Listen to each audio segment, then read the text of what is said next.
Daniel chapter 6, 7, and 8. Chapter 6. It pleased Darius to appoint 120 satraps to rule throughout the kingdom, with 3 administrators over them, one of whom was Daniel. The satraps were made accountable to them so the king might not suffer loss. Now Daniel so distinguished himself among the administrators and the satraps by his exceptional qualities that the king planned to set him over the whole kingdom.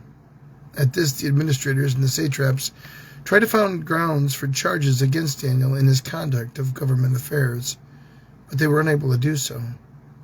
They could find no corruption in him because he was trustworthy and neither corrupt nor negligent. Finally, these men said, "We will never find any basis for charges against this man Daniel unless it has something to do with the law of his God." So these administrators and satraps went as a group to the king and said, "May King Darius live forever." The royal administrators and prefects, satraps and advisors and governors have all agreed that the king should issue an edict and enforce a decree that anyone who prays to any god or human being during the next 30 days, except you, your majesty, shall be thrown to the lion's den. Now, your majesty, issue the decree and put it in writing so that it cannot be altered in accordance with the law of the Medes and Persians, which cannot be repealed. So King Darius put the decree in writing. Now when Daniel learned that the decree had been published, he went home to his upstairs room where the windows opened toward Jerusalem. 3 times a day he got down on his knees and prayed, giving thanks to his God, just as he had done before. Then these men went as a group and found Daniel praying and asking God for help. So they went to the king and spoke to him about his royal decree. "Did you not publish a decree that during the next 30 days, anyone who prays to any god or human except you, your majesty, would be thrown into the lion's den?" The king answered, "The decree stands in accordance with the law of the Medes and the Persians, which cannot be repealed." Then they said to the king, "Daniel, who was in one of the exiles from Jerusalem, pays no attention to you, your majesty, or to the decree you put in writing. He still prays 3 times a day." When the king heard this, he was greatly distressed. He was determined to rescue Daniel and made every effort until sundown to save him. Then the men went as a group to King Darius and said to him, "Remember, your majesty, that according to the law of the Medes and Persians, no decree or edict that the king issues can be changed." So the king gave the order, and they brought Daniel and threw him into the lion's den. The king said to Daniel, "May your God whom you serve continually rescue you." A stone was brought and placed over the mouth of the den, and the king sealed it with his own signet ring and with the rings of his nobles, so that Daniel's situation may not be changed. Then the king returned to his palace and spent the night without eating or without any entertainment being brought to him, and he could not sleep. At the first light of dawn, the king got up and hurried down to the lion's den. When he came near the den, he called to Daniel in an anguished voice, "Daniel, servant of the living God, has your God, whom you serve, continually been able to rescue you from the lions?" Daniel answered, "May the king live forever. My God sent his angel and shut the mouths of the lions. They have not hurt me because I was found innocent in his sight, nor have I ever done any wrong before you, your majesty." The king was overjoyed and gave orders to lift Daniel out of the den. And when Daniel was lifted from the den, no wound was found on him because he had trusted his God. At the king's command, the men who had falsely accused Daniel were brought in and thrown into the lion's den, along with their wives and children. Before they reached the floor of the den, the lions overpowered them and crushed all their bones. Then King Darius wrote to all the nations and peoples of every language in earth, "May you prosper greatly. I issue a decree that in every part of my kingdom people must fear and reverence the God of Daniel. For he is the living God, and he endures forever. His kingdom will not be destroyed. His dominion will never end. He rescues and he saves. He performs signs and wonders in the heavens and on the earth. He has rescued Daniel from the power of the lions."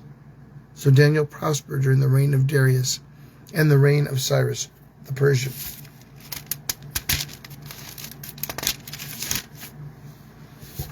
Chapter 7. In the first year of Belteshazzar, king of Babylon, Daniel had a dream, and visions passed through his mind as he was lying in bed. He wrote down the substance of his dream. Daniel said, "In my vision at night I looked, and there before me were 4 winds of heaven churning up the great sea. 4 great beasts, each different from the others, came up out of the sea. The first was like a lion, and it had the wings of an eagle. I watched until its wings were torn off, and it was lifted from the ground, so that it stood on 2 feet like a human being, and the mind of a human was given to it. And there before me was a second beast, which looked like a bear. It was raised up on one of its sides, and it had 3 ribs in its mouth between its teeth. It was told, 'Get up and eat your fill of flesh.'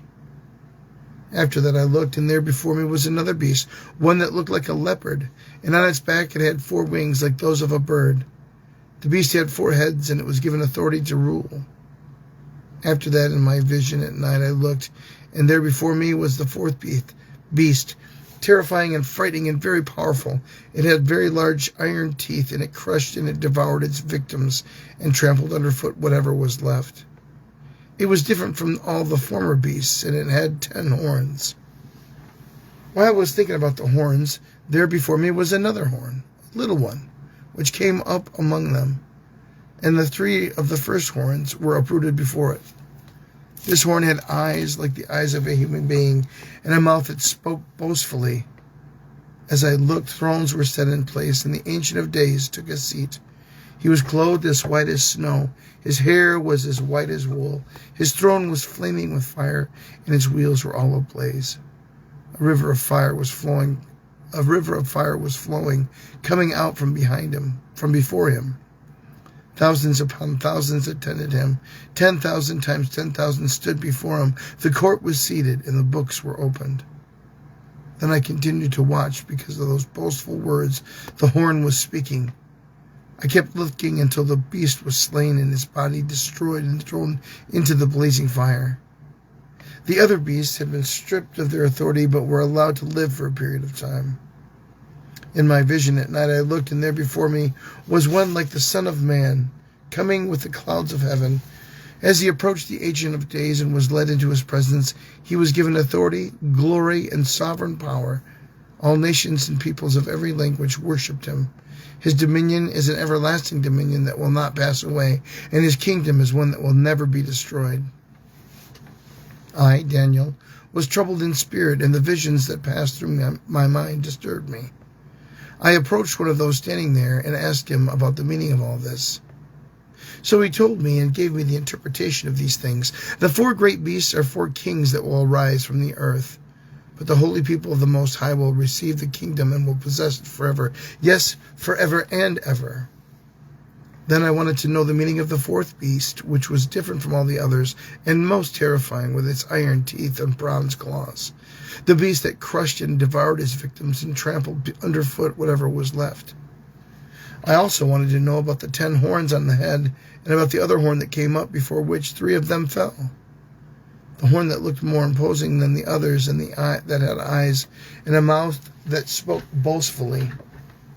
As I watched, this horn was waging war against the holy people and defeating them, until the Ancient of Days came and pronounced judgment in favor of the holy people of the Most High. And that time came when they possessed the kingdom. He gave me this explanation. The 4th beast is a 4th kingdom that will appear on earth. It will be different from all the other kingdoms and will devour the whole earth, trampling it down and crushing it. The 10 horns are the 10 kings who will come from this kingdom. After them, another king will arise, different from the earlier ones. He will subdue 3 kings, and he will speak against the Most High and oppress his holy people and try to change the set times and the laws. The holy people will be delivered into the hands for a time, times and half a time. But the court will sit, and his power will be taken away from, completely destroyed forever. Then the sovereignty, power, and greatness of all the kingdoms under heaven will be handed over to the holy people of the Most High. His kingdom will be an everlasting kingdom, and all the rulers will worship and obey him. This is the end of the matter. I, Daniel, was deeply troubled by my thoughts, and my face turned pale, but I kept the matters to myself. Chapter 8. In the 3rd year of King Belshazzar's reign, I, Daniel, had a vision, after the one that I had already appeared to me. In my vision, I saw myself in the citadel of Susa, in the province of Elam. In the vision, I was beside the Uli canal. I looked up, and there before me was a ram with 2 horns, standing beside the canal, and the horns were long. One of the horns was longer than the other, but grew up later. I watched the ram as it charged toward the west and the north and the south. No animal could stand against it, and no one could rescue from its power. It did as it pleased, and it became great. As I was thinking about this, suddenly the goat with the prominent horn between its eyes came from the west, crossing the whole earth without touching the ground. It came toward the 2-horned ram I had seen standing beside the canal and charged at it in great rage. I saw it attack the ram furiously, striking the ram and shattering its 2 horns. The ram was powerless to stand against it. The goat knocked it to the ground and trampled on it, and none could rescue the ram from its power. The goat became very great, but at the height of its power the large horn was broken off, and in its place 4 prominent horns grew up toward the 4 winds of heaven. Out of one of them came another horn, which started small but grew in power to the south and to the east and toward the beautiful land.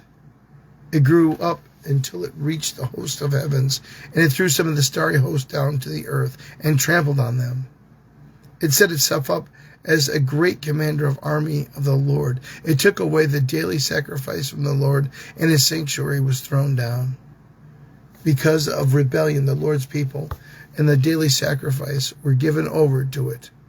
It prospered in everything it did, and the truth was thrown to the ground. Then I heard a holy one speaking, and another holy one said to him, "How long will it take for the vision to be fulfilled, the vision concerning the daily sacrifice, the rebellion that caused desolation, the surrender of the sanctuary, and the trampling underfoot of the Lord's people?" He said to me, "It will take 2,300 evenings and mornings. Then the sanctuary will be reconsecrated." While I, Daniel, was watching the vision and trying to understand it, there before me stood one who looked like a man, and heard a man's voice calling from the Uli, calling, "Gabriel, tell this man the meaning of the vision." As I came near the place where I was standing, I was terrified and fell prostrate. "Son of man," he said to me, "understand that the vision concerns the time of the end." While he was speaking to me, I was in a deep sleep with my face to the ground when he touched me and raised me to my feet.